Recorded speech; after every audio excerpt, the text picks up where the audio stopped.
Jack Dorsey recently said that he blames himself for giving Twitter too much power to regulate speech in a blog post he published. He said the company became burdened with too much power and outside pressure from advertising budgets. Instead, he says Twitter should have focused on tools to more easily manage conversations by themselves. In the same blog post, he announced that he would be donating $1 million per year to Signal.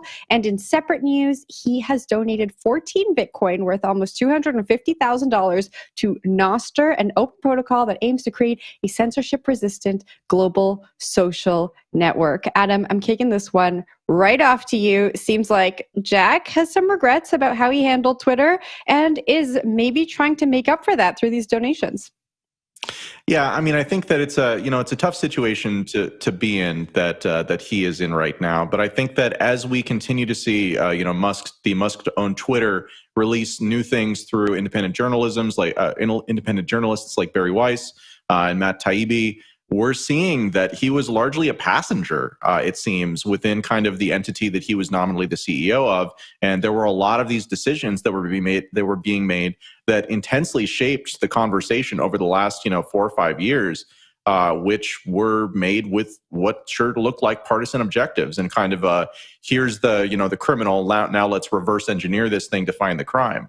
So I think that, again, like, he's been put a little bit to shame by what Musk has done since he took over the organization.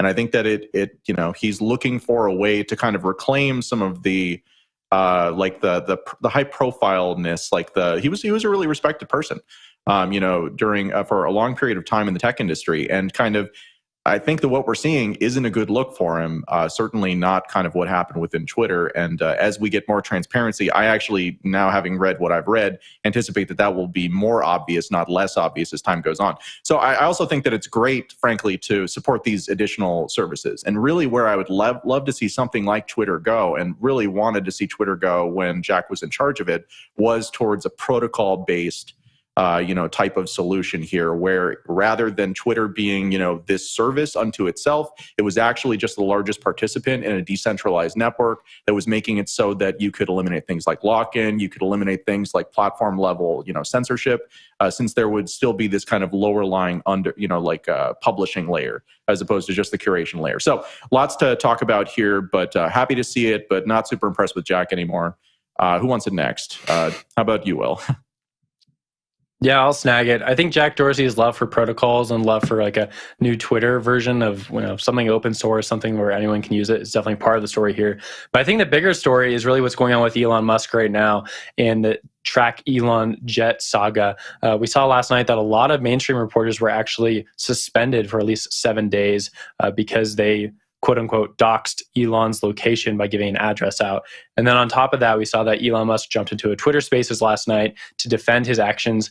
And then when he got, he deleted all of Twitter Spaces entirely. You can't really use the function right now, and people are questioning why that happened. So I think this just sheds a light on, if you have the public space, if you have the public sphere and you own it and you start making changes to it, people are going to have questions. People are not going to like what you're doing. I've seen a lot of different comments from journalists over the last 24 hours saying that they're not impressed with Elon's decisions right now, and they're thinking Twitter might not be the safe space it is for conversation like it has been in the past. So whether you like Twitter or not, or you like the changes that Elon has been doing, the last 24 hours has definitely changed the conversation quite a bit. And I think we have to look at whatever Jack is doing in the open protocol in light of what Elon is doing with Twitter. Zach, I'll throw it up to you. Yeah, I think the Elon Jet thing is pretty funny. I think if you kind of strip it back to what it really is about, I think it's about public data. And I think there's a lot of sort of interesting parallels to what open ledgers, open blockchains provide also in terms of public data, right? Elon's jet is tracked by various services by virtue of this data being at least partially public, right?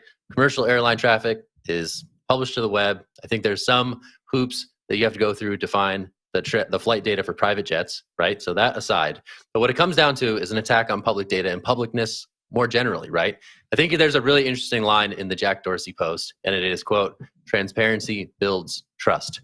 And I think if you look at that as juxtaposed against this Elon jet saga, I don't know what the takeaway is. But there's something as it relates to open data, the fight for public things, the fight for private things. And I don't know if public data is going to have a good next few years.